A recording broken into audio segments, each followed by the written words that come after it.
Hello everyone, कैसे हैं आप सब लोग। उम्मीद है बढ़िया ही कर रहे होंगे लाइफ में। हाइड्रोकार्बन अपना ख़त्म हो गया था। बेसिक ऑर्गेनिक केमिस्ट्री उससे पहले अपन ने ख़त्म कर ली और एरोमेटिक केमिस्ट्री हमारा ख़त्म हो चुका था। यानी कि ऑर्गेनिक केमिस्ट्री का जो बेसिक चीज़ें हैं या जो चीज़ें जो हल्की हल्की चीज़ें हैं, आप ये कह सकते हो कि वो हमने कवर कर ली हैं। अब जो चीज़ें बचती हैं, अब जो आने वाले चैप्टर हैं, स्पेशली अल्काइल हैलाइड और नेम रिएक्शन, ये चीज़ें टेक्निकल होनी हैं और टेक्निकल ही रहेंगी। इसलिए यहाँ से आपको बहुत ज़्यादा फोकस्ड रहना पड़ेगा। जो रिएक्शन रोज़ की रोज़ हो जाए, उस रिएक्शन के जितने सवाल मैं तुम्हें करा दूँ, उन सवालों को तुम्हें वापस जा करके वापस घर पे करना है। और जो मैकेनिज्म अपन अप्लाई करेंगे, क्योंकि हर जगह एक नई मैकेनिज्म लग रही होगी, एक नई कहानी चल रही होगी, तो उस मैकेनिज्म को प्रॉपरली आपको अप्लाई करके देखना होगा। क्योंकि ऑर्गेनिक केमिस्ट्री आने का मतलब ये नहीं है कि आपको सिर्फ ऐसा कोई लिख के दे दे कि ए और बी मिलके क्या बनाएंगे, सीधा सीधा आ जाए, ऐसा नहीं होगा। आपके सामने एक अननोन रिएजेंट होगा, एक अननोन रिएक्शन होगी। उस अननोन रिएक्शन के अकॉर्डिंग आपको डील करना होगा कि ये रिएजेंट इस सबस्ट्रेट के साथ क्या रिएक्शन करेगा और हमें किस तरह से आगे बढ़ना है। यानी मैकेनिज्म का आना बेहद ज़रूरी है कि ये इस सबस्ट्रेट के साथ क्या करेगा, ताकि हम अननोन क्वेश्चन में फंसे नहीं। और रिएजेंट याद करने के लिए मैंने तुम्हें कह रखा है कि भैया छोटी कॉपी बनाओ, उसमें ये लिखोगे आप कि ये रिएजेंट इस सबस्ट्रेट के साथ ये करता है, तो ये चीज़ आपको लिखनी है वहाँ पर और उस छोटी कॉपी को रोज़ पढ़ना है। इंडेक्सिंग प्रॉपर करनी है। जो नोट्स आप बनाते जा रहे हो उसको प्रॉपर इंडेक्स बनाएं कि किस पेज पर क्या लिखा हुआ है। ये बेहद ज़रूरी है, क्योंकि आगे जाओगे तब जब कभी रिएक्शन देखी देखी सी कोई देखनी होगी तो लगेगा कि पढ़ रखी है, लेकिन आप प्रॉपरली उसे ढूंढ नहीं पाएंगे अगर आपकी इंडेक्स नहीं बनी हुई है तो। अब मान लो कि 2 महीने बाद तुम्हें देखना है कि हाइड्रोकार्बन में कौन कौन सी रिएक्शंस पड़ी थी। अब आपको याद तो आ रहा है कि कोल्बे इलेक्ट्रोलिसिस था, वो कहाँ था कोई नहीं जानता, आप भी नहीं जानते, ढूंढ रहे हो पन्ने, उसमें माथाफोड़ी कर रहे हो। इंडेक्स बना लो, वहीं पर जाओ, वहाँ आपको पता चल जाएगा कि अच्छा इस पेज पर अपन ने पढ़ रखी है, वहीं खोल लिया। तो इंडेक्सिंग बेहद ज़रूरी है और छोटी कॉपी बेहद ज़रूरी है। जो रिएक्शन मैकेनिज्म है वो अप्लाई करेंगे और जितने क्वेश्चन क्लास में करा दिए जाएँ वो करेंगे। आओ देखो, आज का जो हमारा चैप्टर रहने वाला है वो रहने वाला है अल्काइल हैलाइड। अब हम क्या करने वाले हैं, अल्काइल हैलाइड के ऊपर चर्चा करने वाले हैं। अल्काइल हैलाइड, देखिए किसी भी कार्बन पर, कार्बन का चेन है कोई भी आर ग्रुप, इसके साथ हेलोजन लगा है, ये कहलाता है अल्काइल हैलाइड। ये क्या कहलाता है, अल्काइल हैलाइड कहलाता है। और बेंजीन की रिंग पर अगर हेलोजन जुड़ा हुआ है तो इसे हम अराइल हैलाइड कहते हैं। देखिए एक्स जो है वो एक ठीक ठाक लिविंग ग्रुप की कैटेगरी में आता है। एक्स माइनस क्या होता है, एक लिविंग ग्रुप होता है। याद करो हम ऐसा किया करते थे, याद करो मैंने आपको शुरू में बताई थी ये वाली बात कि मान लो आपके पास ये है, इसमें अगर आप एक्वस KOH डालते हो तो क्योंकि ये लिविंग ग्रुप है और एक्वस KOH आपको क्या जनरेट करके देगा, OH माइनस जनरेट करके देगा।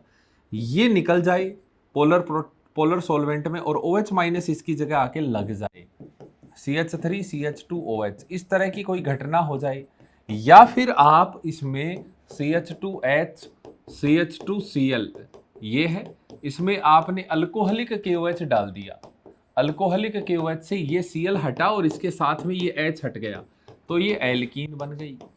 ये रिएक्शन जो है वो भी इसकी लिविंग एबिलिटी के कारण ही हो पा रही है। इस रिएक्शन को कहते हैं अपन एलिमिनेशन रिएक्शन। बहुत सारी एलिमिनेशन रिएक्शन के बारे में अपन चर्चा पहले ही कर चुके हैं, E1 E2 E1CB AI या EC, ये सब चर्चाएं हम पहले कर चुके हैं। अगर लिविंग ग्रुप हटके उसकी जगह कोई नया न्यूक्लियोफाइल आके जुड़ जाए, इस तरह की रिएक्शन ये कहलाता है पोजीशन का सब्स्टिट्यूशन, और ये रिएक्शन कहलाती है सब्स्टिट्यूशन रिएक्शन। क्योंकि ये सब्स्टिट्यूशन किसने किया है, न्यूक्लियोफाइल ने किया है, इसलिए ये कहलाती है न्यूक्लियोफिलिक सब्स्टिट्यूशन रिएक्शन। तो इस चैप्टर में जो मैं लिखवाऊंगा, इस चैप्टर में जो मेनली अपन डील करने वाले हैं वो डील करने वाले हैं न्यूक्लियोफिलिक सब्स्टिट्यूशन रिएक्शन के बारे में। जैसे elimination reaction E1, E2, E1CB, EI या EC इतने सारी होती थी, उसी तरह से जो सब्स्टिट्यूशन रिएक्शन है वो भी SN1, SN2, SNNGP, SNI, SNEA, SNAE इतने टाइप की होती हैं, और अपन सारी चीज़ों के बारे में यहाँ चर्चाएं करेंगे इस चैप्टर में। और याद रखिएगा मेरे एक स्टेटमेंट कि क्योंकि सारा खेल किसके कारण होगा, यहाँ हैलोजन के कारण। इस चैप्टर में हम हैलोजन को हटाएंगे और उसकी जगह नया न्यूक्लियोफाइल लाएंगे। प्रीवियस चैप्टर में हम हैलोजन को हटाते थे और एल्कीन बनाते थे। तो ध्यान रखना, कभी भी सब्स्टिट्यूशन 100% नहीं होता। सब्स्टिट्यूशन के साथ हमेशा एलिमिनेशन चलता है, एलिमिनेशन के साथ हमेशा सब्स्टिट्यूशन चलता है। क्लियर है? अब कैसे कैसे है, क्या क्या है, उसकी चर्चाएं करेंगे अपन। चैप्टर का इंट्रो मैं आपको दिखाता हूं, आपको तुरंत इसको लिख लेना है। देखिए फटाफट ध्यान से देखो, समझना। हाँ जी, ये है आपका Rx अगर है तो इसे अल्काइल हैलाइड कहते हैं, और अगर PHX है तो इसे अराइल हैलाइड कहते हैं। क्योंकि हैलोजन एक बढ़िया लिविंग ग्रुप की कैटेगरी में आता है। Nucleophilic substitution reaction is a characteristic reaction of alkyl halide which also can shown by alcohol. Alcohol भी, क्योंकि आप ये देखो कि आपके पास अल्कोहल है, ROH है, H+ आपने डाला, OH H2O बन गया, अच्छा लिविंग ग्रुप बन गया। ठीक है ना? आइए, nucleophilic substitution SN reaction substrate with the leaving group required होता है along with the external nucleophile SN1, SN2, SNI, SNNGP, AE, EA। इतने 6 प्रकार की सब्स्टिट्यूशन यहाँ पे पढ़ेंगे। जल्दी से जल्दी आप इसको नोट करिए। अब आओ देखो,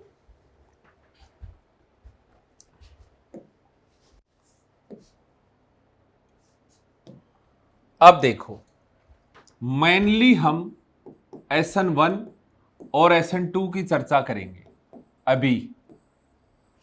ठीक है? मान लो कि ये तुम्हारे दोस्त का घर है। मान लो कि तुम्हारे दोस्त का घर है। ठीक है?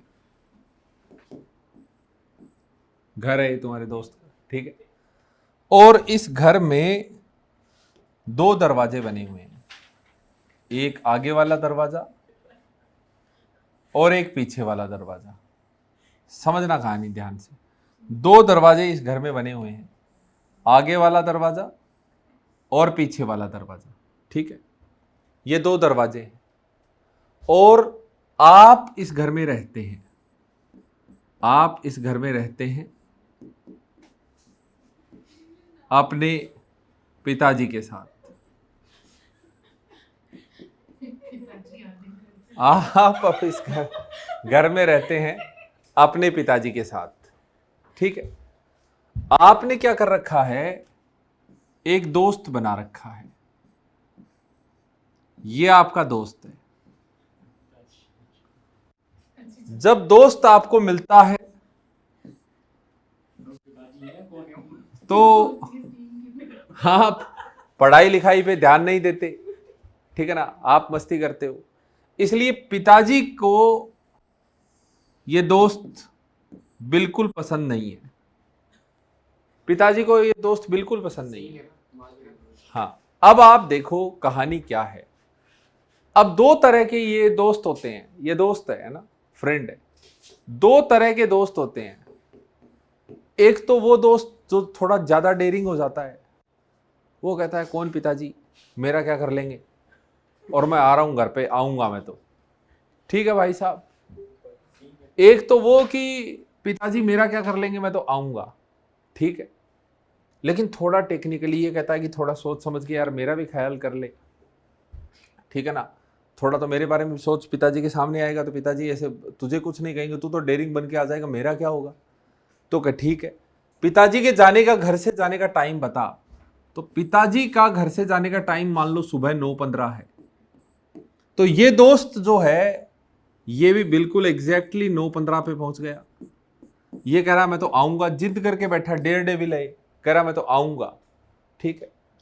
तो ये बेचारा घबराया हुआ है उस केस में कि क्या होगा भैया अगर ये आ जाएगा तो इसने इसको ऑप्शन दे दिया। बोले देख तू आ तो गया है, लेकिन पीछे वाले दरवाजे से आना। ये कहता तू आ तो गया है लेकिन सामने से मत आना, पीछे वाले दरवाजे से आना।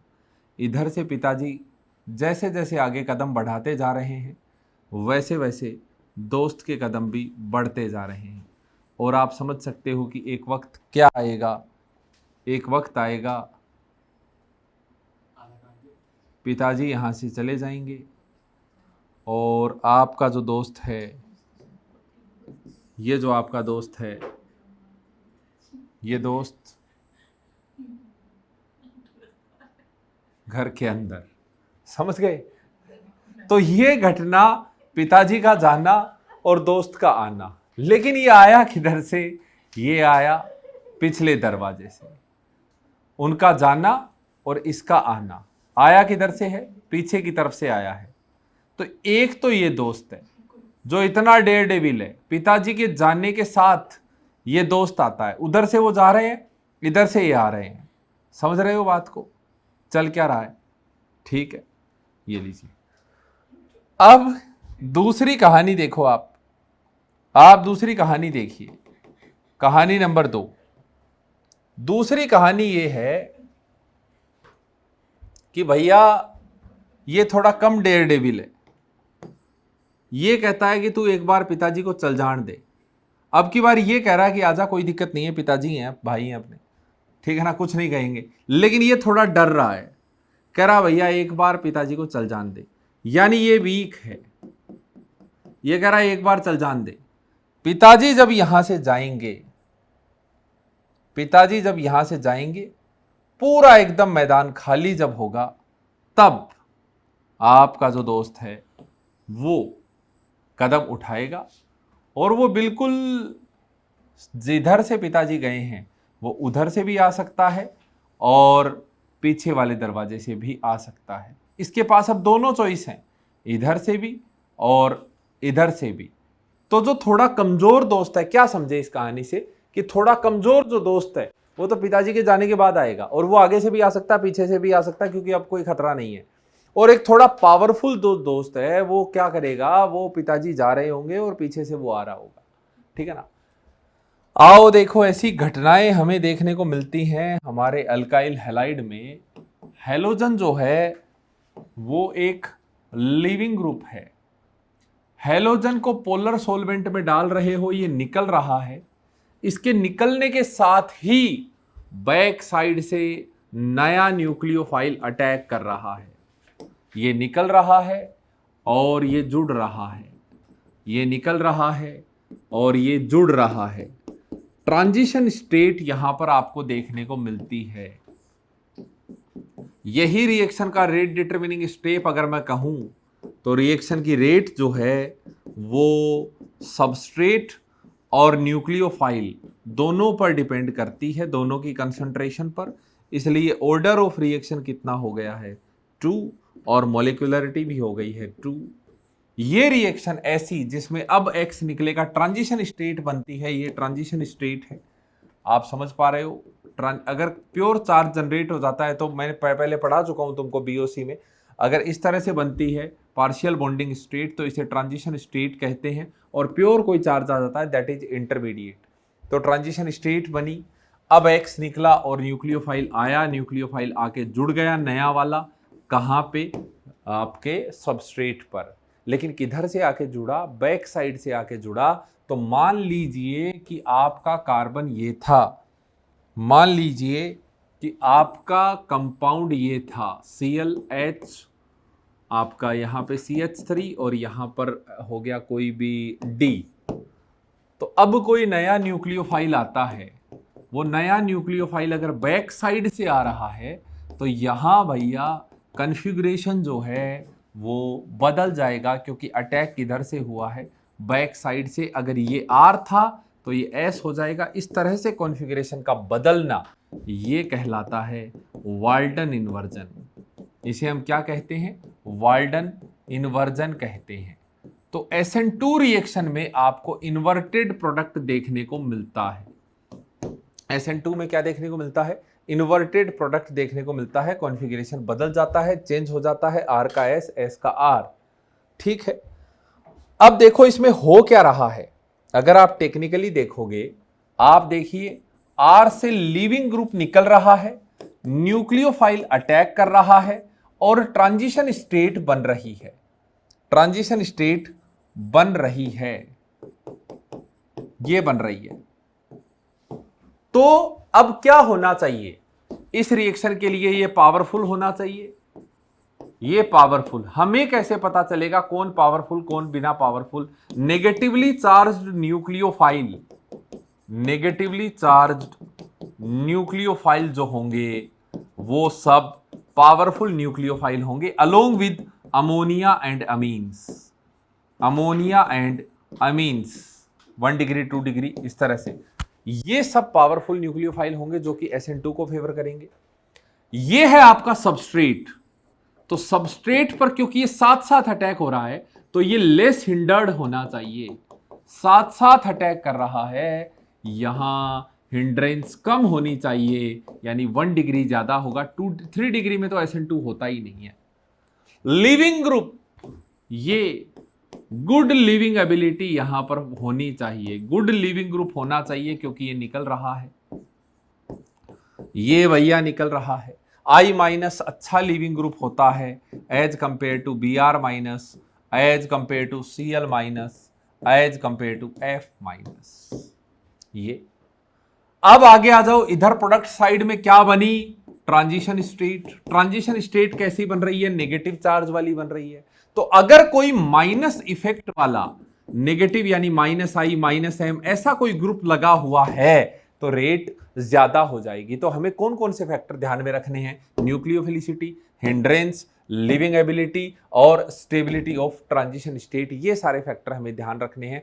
तब हम SN2 को डिसाइड कर पाएंगे कि SN2 होगा या नहीं होगा, कितना तेज होगा और क्या प्रोडक्ट बनेगा। ठीक है, एक बात और देख लो बस कि एक बात और देख लो कि कार्बोनाइल, देखो जहां पर लिविंग ग्रुप लगा हुआ है, अगर उसके बाजू में कार्बोनाइल ग्रुप है, अगर उसके बाजू में कार्बोनाइल ग्रुप है, पहले दूसरा देखो, मान लो कि लिविंग ग्रुप लगा हुआ है और उसमें कोई माइनस इफेक्ट वाला ग्रुप लगा हुआ है, ये जैसे -I वाला है, तो ये क्या करेगा? रेट को इंक्रीज कर देगा। और ऐसा क्यों? क्योंकि यहां जितना बड़ा पॉजिटिव होगा उतना न्यूक्लियोफाइल आकर के पावरफुली अटैक करेगा। तो -I वाला ग्रुप जो होता है वो सपोर्ट करता है SN2 के होने को। अल्फा बीटा, बीटा पोजीशन पे अगर कार्बोनाइल हो तो यहां रेट बहुत ज्यादा हो जाती है।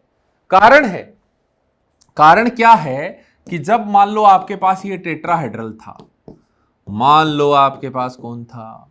टेट्राहेड्रल था, ये था, तो यहां से जो ट्रांजिशन स्टेट बनती है वो इस तरह से प्लेनर बनती है, ये D, ये CH3, penta coordinated transition state कहते हैं। इधर से Cl निकल रहा होता है, इधर से न्यूक्लियोफाइल जुड़ रहा होता है, पेंटा कोऑर्डिनेटेड ट्रांजिशन स्टेट बनती है। आप ऐसा समझो कि ये प्लेनर हो गया, ये वाला हिस्सा कैसा है? प्लेनर। ये p ऑर्बिटल में चल रहा है, प्योरली p ऑर्बिटल में। कहां चल रहा है? p ऑर्बिटल में। क्योंकि कार्बन का इलेक्ट्रॉनिक कॉन्फ़िगरेशन देखिए ना आप, कार्बन का इलेक्ट्रॉनिक कॉन्फ़िगरेशन 4 बॉन्ड बनाने के लिए क्या है? 2s और 2p, ये है 2s और 2p। तो ये 3 बॉन्ड तो एग्जैक्टली बने हुए हैं। जो सारा घटनाक्रम चल रहा है वो कहां चल रहा है? इस p ऑर्बिटल में चल रहा है। तो ये p ऑर्बिटल में एक तरफ से वो आ रहा है और एक तरफ से वो जा रहा है। अब ऐसे केस में लग जाए कार्बोनाइल, यानी इसके पास तो पाई बॉन्ड है ना, और पाई बॉन्ड कैसे बनता है? साइड वाइज ओवरलैपिंग से। ये पाई बॉन्ड बना हुआ है इस तरह से, साइड वाइज ओवरलैपिंग से पाई बॉन्ड बनता है। तो ये जो पाई बॉन्ड है, ये पाई बॉन्ड इसको सपोर्ट करता है, इधर इसको जो इलेक्ट्रॉन डेफिशिएंट हो रहा है इधर इलेक्ट्रॉन के साथ ओवरलैप करता है।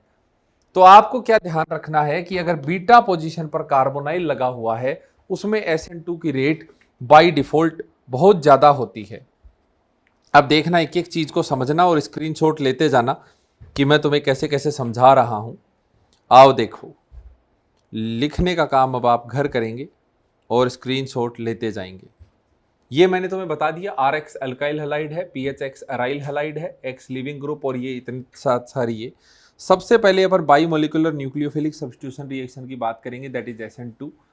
पहले देख लो, 190 स्लाइड है, मुझे इसमें तुम्हें पढ़ानी है, ये 2 नंबर की स्लाइड है। In this mechanism the leaving group leaves while the nucleophile is attacking. जब न्यूक्लियोफाइल अटैक कर रहा होता है उसी समय लीविंग ग्रुप लीव कर रहा होता है, मैंने समझा ही दिया। This reaction proceed by single step mechanism, transition state के थ्रू होती है, इंटरमीडिएट इसमें कोई बनता नहीं है, but a transition state form vacant anti bonding molecular orbital होता है, उसमें न्यूक्लियोफाइल अटैक करता है, यही रेट डिटरमिनिंग स्टेप है। ट्रांजिशन स्टेट बनती है, फर्स्ट स्टेप में लिविंग ग्रुप निकल जाता है, रेट में सबस्ट्रेट भी आएगा, न्यूक्लियोफाइल भी आएगा, इसलिए ऑर्डर भी दो और मोलिकुलरिटी भी दो। जल्दी से स्क्रीनशॉट ले लो, इसका फोटो खींच ले बेटा, जल्दी से स्क्रीनशॉट ले लीजिए, जल्दी से आप इसका स्क्रीनशॉट ले लीजिए। अब देखो, ध्यान दो, अब समझना आगे, क्योंकि दोनों की कंसंट्रेशन पे डिपेंड कर रहा है। तो न्यूक्लियोफाइल की कंसंट्रेशन जब आप बढ़ाओगे तो रेट बढ़ रही होगी, न्यूक्लियोफाइल की जब आप कंसंट्रेशन बढ़ाओगे तो रेट क्या हो रही होगी, बढ़ रही होगी। सिंगल स्टेप मैकेनिज्म है, इसलिए एक ही पीक देखने को मिलेगा। जनरली एक्सोथर्मिक रिएक्शन होती है। A very strong nucleophile with a high concentration is required. First it donates its lone pair into vacant orbital, then reaction proceed. तो strong nucleophile चाहिए होता है। लीजिए स्क्रीनशॉट लीजिए आप स्क्रीनशॉट लेने में कोई कमी ना छोड़ें, स्क्रीनशॉट आप लेते रहें।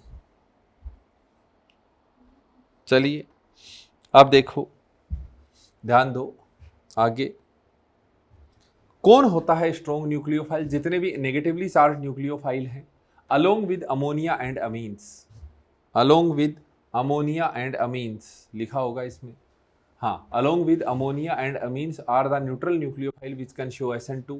सबस्ट्रेट ऐसा होना चाहिए जिसकी लिविंग एबिलिटी अच्छी हो, इसलिए RI में ज़्यादा होगा, RF में तो होगा ही नहीं। न्यूक्लियोफिलिसिटी ऑफ न्यूक्लियोफाइल देखी जाएगी। न्यूक्लियोफाइल बैक साइड से अटैक करता है, पेंटा कोऑर्डिनेटेड ट्रांजिशन स्टेट बनती है, sp2 कैरेक्टर वाली, इधर से p ऑर्बिटल में चल रहा होता है सारा खेल, और बैक साइड से अटैक करता है जिसे वाल्डन इन्वर्जन कहते हैं। बैक साइड से अटैक करता है जिसे हम क्या कहते हैं, वाल्डन इन्वर्जन कहते हैं। आओ देखो, देखो अब ध्यान से, तो वाल्डन इन्वर्जन का मतलब है कि जिधर लिविंग ग्रुप लगा हुआ था उसके बैक साइड में न्यूक्लियोफाइल लगता है। अगर CIP प्रायोरिटी लिविंग ग्रुप की और इसकी सेम माने तो ये R था, तो ये कैसा हो जाएगा, S हो जाएगा। R S देगा, S R देगा, वाल्डन इन्वर्जन कहलाएगा। क्या क्या फैक्टर देख लिए, हिंड्रेंस कम होनी चाहिए, न्यूक्लियोफिलिक पावर ज़्यादा होनी चाहिए, ट्रांजिशन स्टेट स्टेबल होनी चाहिए, मॉडरेट लिविंग ग्रुप यानी अच्छा खासा लिविंग ग्रुप होना चाहिए, पोलर एप्रोटिक सॉल्वेंट होना चाहिए, क्योंकि अगर आपने पोलर प्रोटिक सॉल्वेंट ले लिया तो निकल जाएगा न्यूक्लियोफाइल, हमें निकालना नहीं है। और टेम्परेचर कम होना चाहिए, क्योंकि अगर हाई टेम्परेचर ले लिया तो एलिमिनेशन कर देंगे ये। These are strong nucleophile as well as strong base. जल्दी लीजिए स्क्रीनशॉट, जल्दी लीजिए, जल्दी से। अब अपन आगे की तरफ मूव करते हैं। देखो देखो ध्यान से, तो हिंड्रेंस क्या होनी चाहिए, कम होनी चाहिए। 0 डिग्री पर सबसे ज़्यादा, 1 डिग्री, 2 डिग्री, 3 डिग्री पर SN2 होता ही नहीं है। ये एक अलग से एग्जांपल याद रखना जिसमें सबस्ट्रेट 1 डिग्री का है, फिर भी यहाँ पर ये बल्कि ग्रुप लगा होने के कारण इस पर SN2 नहीं होता है। नियोपेंटाइल पर SN2 नहीं होता है, इस बात का ध्यान रखना, SN2 नहीं होता है नियोपेंटाइल पर। आगे चलते हैं। अब देखो, पेंटा कोऑर्डिनेटेड ट्रांजिशन स्टेट बनती है अनाइनिक कैरेक्टर वाली, इसलिए कोई -I वाला इफेक्ट ग्रुप लगा होगा अगर, तो रिएक्शन की रेट ज़्यादा होगी। +I वाला लगा हुआ है या +H वाला लगा हुआ है तो उसमें रिएक्शन की रेट कम हो जाएगी, क्योंकि अनाइनिक कैरेक्टर वाला ट्रांजिशन स्टेट बनता है। लिखिए लिखिए, क्या स्क्रीनशॉट लीजिए जल्दी। अब आगे देखिए आप,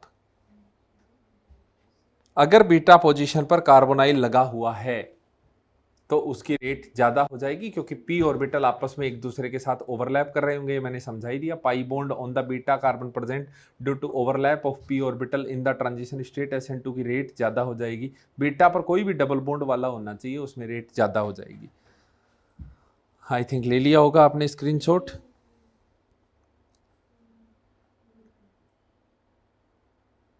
अब आप देखो आगे,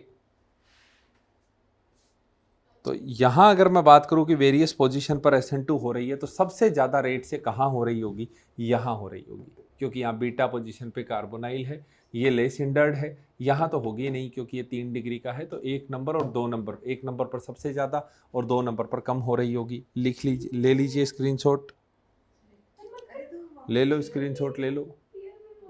आओ देखो, तो SN2 ये लास्ट पेज है। SN2 आयोनाइजेशन रिक्वायर नहीं होता, इसलिए हम इसमें पोलर एप्रोटिक सॉल्वेंट का इस्तेमाल करते हैं। टेम्परेचर कम चाहिए होता है, सबस्ट्रेट ऐसा जिसमें हिंड्रेंस ना हो, स्ट्रॉन्ग न्यूक्लियोफाइल होना चाहिए, एप्रोटिक सॉल्वेंट, मॉडरेट कैटेगरी के ये सब लिविंग ग्रुप चलेंगे, तो इनकी प्रेजेंस में होती है SN2। This is all about SN2। Basic information SN2 का ये था। अब कहाँ SN2 होती है, किस तरह से होती है, वो अपन आगे जानेंगे। This was the basic introduction of SN2। ऐसे ही हम SN1 का इंट्रोडक्शन करेंगे, फिर आगे रिएक्शन की तरफ मूव करेंगे। चलिए आज की क्लास में इतना ही। Thank you so much.